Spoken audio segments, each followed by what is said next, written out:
Assalamualaikum warahmatullahi wabarakatuh. Alhamdulillahilladzi hadana lihada wa ma kunna linahtadiya laula an hadanallah. Ashhadu an la ilaha illallah wahdahu la syarika lah wa asyhadu anna Muhammadan abduhu wa rasuluhu la nabiyya ba'da. Bapak Ibu, saudara-saudara yang dirahmati Allah, jamaah Masjid Al-Nabi Sultani. Terakhir kemarin saya menyampaikan tentang kurikulum Ramadan yang intinya ada 3 pokok amalan yang dapat kita lakukan di dalam bulan Ramadan. Saya baru menyampaikan kurikulum yang pertama, yaitu membiarkan sholat. Sekarang kurikulum yang kedua adalah berinteraksi dengan Al-Quran. Namanya saja berinteraksi. Jadi ada hubungan, ada komunikasi yang proaktif. Tidak hanya aktif, tetapi juga proaktif. Bukan pasif. Jujur saja Bapak Ibu, masih banyak orang Islam yang masih pasif berkomunikasi dengan Quran. Maka jangan kaget kalau sekarang di negara yang kita cintai, prosentase umat Islam tinggal 73%. Kaget betul? Wah, dulu ketika saya SD 99% Pak. Kalau tes kalingan riyen wonten buku judulnya HPU, Himpunan Pengetahuan Umum. Umat Islam 99%, 1% lagi 100%, tetapi malah menurun. Setiap pergantian presiden turun 5% dan sekarang tinggal 73%. Ini kalau didiamkan saja, kita pasif terus, bisa saja seperti Singapura yang dulu muslimnya 90%, sekarang tinggal 8%. Yang 2% Hindu, China 90%. Sama dengan Filipina, dulu muslimnya 90%, sekarang tinggal 10%. Kita mungkin tidak merasakannya Bapak Ibu, tapi besok anak cucu kita berat sekali menghadapinya. Maka mumpung belum turun lagi, mari kita giatkan, kita berinteraksi secara proaktif dengan Quran, kitab suci kita yang penuh dengan kemukjizatan. Ditinggalkan hubungan-hubungan pasif kita dengan Quran. Misalnya apa? Quran hanya masih sebatas pajangan, ditaruh di lemari kaca etalase, tidak pernah disentuh. Bahkan masih plastikan, rapet baru tuku neng shopping Taman Pintar. Ora dibuka, sok tak dol meneh. Aduh ukuran sebulan didol. Niku tes mending. Kemarin saya dapat undangan yasinan tahlilan bar isya. Ngapunten kula pamit, tapi saya mendahului kula njaluk bar marik dadi dhewean mboten kali Pak Kaum. Kula mau reteng omahe, kula cepetan pergone ajeng traweh. Kula kaget wonten Quran mboten. Aduh, ana Quran Bu, padahal umai jembar umai kali digledhek dadi suci jembar to, tingkat mobile apik, Quran ora duwe. Aku jane iso nukok ke mung 50.000, ning yo percuma ora diwaca. Nah itu enggak pasif sekali itu, enggak ada. Kerentek punya Quran saja tidak ada. Yang tadi masih sebatas pajangan, yaitu pasif, pasif. Jadi harus aktif saja, harus proaktif. Maksudnya komunikasinya secara positif, tidak negatif. Apa ada yang negatif? Banyak. Quran untuk jimat, ditulis di kain. Doanya Nabi Sulaiman terus digubet di batu niki, kaya pendekar, ngono ketemu kalkilap. Napa Bu kilap niku? Kalbu napa? Kula aja ngomong ora penak soalnya bahasane kasar niki. Nek ngen kula jenenge asu. Kula aja ngomong ora tegel mergone kasar niki. Nek ngen kula jenenge asu. Dadi nek ketemu anjing, niku juga langsung lemes, mergo nganggo besel, nganggo jimat niku. Naudzubillah min dzalik.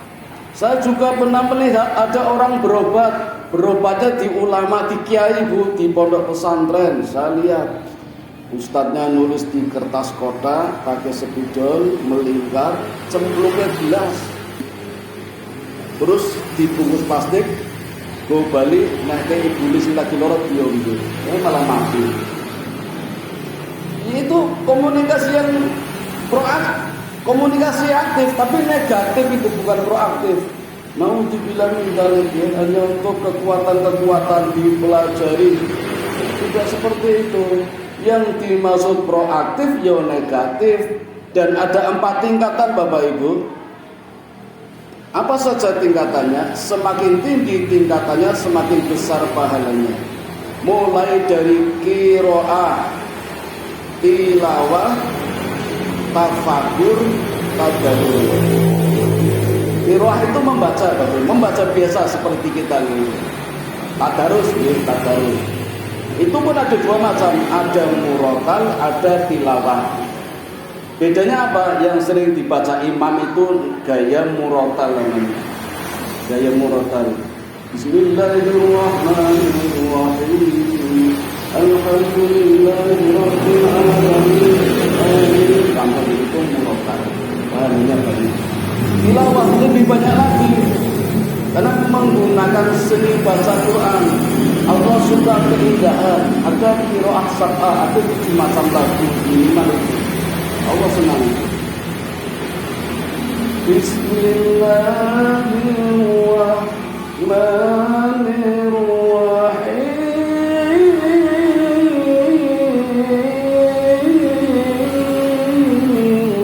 Itu tilawah Bapak Ibu. Dipun ajeng jamaah tarawih ngangge lagu niku. Lo nate kok Pak dilalak udan gede niku teng Masjid Kejambon udan gede niku. Imamnya nganggo tilawah, wah jam salat isya sajen dhewe Bu, sajen dhewe niku. Ning salat rampung udane rampung malah aneh. Dan itu luar biasa Bapak Ibu, ada syarat dan ketentuan berlaku. Saya pernah menyaksikan sendiri ketika Yogyakarta menjadi tuan rumah MTQ yang keberapa dulu ya, tahun 1990. Pas pasar malam sekaten nih kok, Jogja juga sedang serba meninggalnya Sri Sultan yang ke-9, itu tahun 90. Saya menyaksikan sendiri Muammar ZA itu membawakan Quran dengan tilawah. Ini kok pas udan gede Bu. Begitu Bismillahirrahmanirrahim mandek udan ibu. Begitu Sallallahu alaihi berselati. Pak Oyak itu Bu, takut amalnya nopo kok udan nganti pandek. Ngomong dan bermobil ternyata menggunakan amalannya Nabi Daud. Nabi Daud diberikan oleh Allah kekuatan namanya Khufifah. Khufifah itu keinginan membaca Quran. Ini pun Allah berikan kepada siapa saja yang mampu berinteraksi dengan Quran, diberikan Khufifah. Jadi membacanya bisa indah, cepat. Nabi Daud itu membaca kitab suci Zabur, kitabnya kan namanya Zabur, tebal itu sekitar 500.000 ayat. 500.000. Kalau Quran kita hanya 6.666 ayat. Itu aja minta diskon dipotong 300 ayat. perhatikan nggak boleh dipotong, masih minta diskon. Nabi Daud itu 500.000 ayat, itu membacanya secepat meletakkan pelana kuda. Jadi kalau kuda ini pelana diletakkan, secepat itu khatam itu. Padahal orang-orang lain itu kalau membaca berhari-hari. Maka di tempat kita ada orang yang khatam Quran setahun baru hafal pisan. Ini bulan Ramadan targetnya sebulan khatam. Jadi sehari 1 juz ada. Ada seperti itu. Ada yang sahabat Nabi sehari khatam 2 kali. Ada yang 2 hari khatam sekali juga ada. Jadi khufifahnya tingkatnya beda-beda. Monggo kalau ibu bapak mendapatkan barokah dari Allah diberikan khufifah luar biasa ini. Tidak hanya itu, Nabi Daud bapak ibu kalau membaca kitab Zabur itu angin berhenti, bahkan daunnya lagi jatuh, mandek itu, jadi ngambang kayak film itu, ngambang itu. Dan burung-burung berdatangan itu, luar biasa itu Nabi Daud. Abdullah bin Mu'in, sahabat Nabi juga begitu. Ketika membaca Quran, itu terdengar suara bergumul. Setiap membaca Quran, bahkan ketika sholat pun membaca ayat setelah surat Fatihah, itu ada suara bergumul. Akhirnya wadul kepada Rasulullah, ya Rasulullah ada apa ini? Setiap saya baca Quran, setiap saya sholat ada suara bergumul. Nabi mengatakan, ya Abdullah bin Mu'in, bersyukurlah. Ketika engkau membaca Quran, ternyata ribuan malaikat turun dari langit berdesak-desakan ingin mendengarkan itu. Itu Abdullah bin Mu'in bapak ibu. Mau coba bapak ibu? Fastabiqul khairat, coba ini, mewani ini. Malam hari lah coba sekitar jam 3 malam membaca di halaman rumah, di luar sama di jalan. Yang punya halaman, yang punya ya sudah nggak usah di jalan, nggak usah ke pasar kembang baca Quran, nggak usah. Di halaman baca Quran bapak ibu kira-kira jam 3 malam, kemudian menengah ke langit ya. Kalau ada sinar putih itulah malaikat. Ini orang deg-degan loh, aku deg-degan, melayu. Nah, itu khufifah juga. Nah itu baru sebatas qiraah, murotal dan tilawah. Pahalanya besar bapak ibu. 1 huruf 10 hasanah. Hasanah itu artinya kebaikan yang kembali pada diri kita sendiri. Jadi dengan membaca Quran kita dapat hasanah, kita bisa menjadi lebih baik. Itu namanya hasanah. 1 huruf 10 hasanah. Jadi kalau membaca alif lam mim 3 huruf, berapa pahalanya bapak ibu? 30. Apa dalilnya? Man jaa bil hasanati falahu asru amsalha. Barang siapa datang dengan 1 kebaikan, walaupun 1 huruf, maka pahalanya minimal 10 kali lipat. Bahkan ada ulama yang menghitungnya begini bapak ibu. Alif lam mim 3 kali 10 30 ya. Alif itu bukan nulis alif ngadeg ono hamzah, tapi ada ulama yang menghitungnya begini. Alif ditulis alif berarti 3 huruf. Alif lam fa alif. Nah berarti kalikan 3 lagi. 10 kali 3 udah 30. Terus lam itu 2 huruf. Lam sama mim kalikan 2 lagi, berarti berapa? 20 sama tadi 50. Mim 2 huruf. Mim sama mim kalikan 20 berarti 70. Ada ulama yang menghitung pahala seperti itu. Luar biasa bapak ibu. Bahkan di bulan Ramadan ini Allah turunkan rumus, namanya rumus padi. Padi yang memiliki 7 tangkai, yang tiap tangkainya berisi 100 butir. Jadi masih dikalikan lagi 7, masih dikalikan lagi 100, kalikan 700. Bahkan Allah sendiri mengatakan, enggak usah menghitunglah, aku sendiri akan menghitungnya. Yang penting baca Quran. Di bulan Ramadan.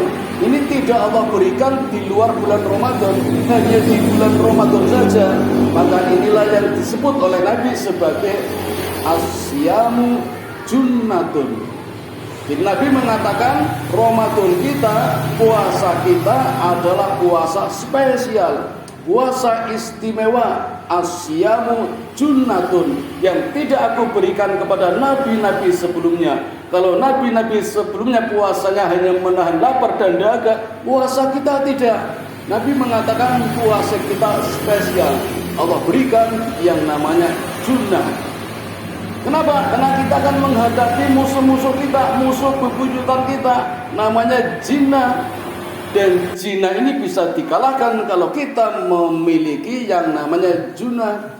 Nah, nanti kalau dengan junnah bisa mengalahkan jinnah, kita akan mendapatkan derajat yang tertinggi, pahala yang terbaik, namanya jannah. Maka mari Bapak Ibu kita giatkan membaca Quran mumpung masih di bulan Ramadan. Itu baru tahapan qiraah murattal tilawah. Masih ada 2 tahapan lagi. Ya, ini kalau saya jelaskan lama, saya kasih bocoran saja Bapak Ibu. Tafakur itu berpikir, merenung, tidak cuma membaca artinya, maksudnya apa, maknanya apa, itu tafakur. Kalau kita sudah mencapai derajat tafakur, maka kita termasuk golongan ulil albab. Siapa golongan ulil albab itu? Alladzina yadhkuruna Allaha qiyaman wa qu'udan wa 'ala junubihim wa yatafakkaruna fi khalqis samawati wal ard, yaitu satu generasi yang selalu berpikir, selalu merenung, baik ketika berdiri, duduk maupun berbaring, selalu zikir dengan Al-Quran, tafakur. Nah, yang tertinggi tadabbur. Tadabbur itu sudah sampai tahapan pengamalan, bahkan benar-benar merasakan kemukjizatan Al-Quran, yang katanya Quran adalah mukjizat terbesar. Kalau mukjizat-mukjizat yang dimiliki oleh para nabi-nabi sebelumnya itu mukjizat kecil. Nabi Muhammad saja punya jumlahnya ribuan itu. Nah, yang terbesar adalah Al-Quran. Kita pun bisa merasakannya Bapak Ibu, kalau kita bisa berinteraksi secara positif, secara proaktif dengan Quran. Maka tinggi Bapak Ibu, insya Allah uraiannya akan kita lanjutkan di pertemuan berikutnya, agar kita bisa membuktikan sejauh mana atau seberapa yang kita dapatkan kemukjizatan daripada Al-Quran. Allah sendiri berjanji kita akan mendapatkannya manakala kita giat berinteraksi dengan Quran. Mudah-mudahan Allah memberikan kesempatan kepada kita dan menjadikan Quran sebagai pedoman kita untuk kebahagiaan hidup di dunia, apalagi di akhirat. Karena Quran itu sendiri juga pegangan kita dikala manusia dikumpulkan di padang mahsyar. Matahari didekatkan, keringat bercucuran, tiba-tiba Allah berseru, "Wahai sahabat Quran, naiklah ke tangga-tangga Al-Quran." Maka orang yang rajin membaca Quran akan menyelamatkan diri dengan cara naik tangga-tangga Quran. Setinggi berapa tangganya Quran? Sebanyak jumlah ayat yang pernah dibaca ketika di dunia. Mudah-mudahan kita mendapatkan kesempatan itu. Amin ya robbal alamin. Mari Bapak Ibu kita tutup pengajian malam ini dengan bersama-sama membaca doa kifaratul majlis. Subhanakallahumma wa bihamdika asyhadu an la ilaha illa anta astaghfiruka wa atubu ilaik. Assalamualaikum warahmatullahi wabarakatuh.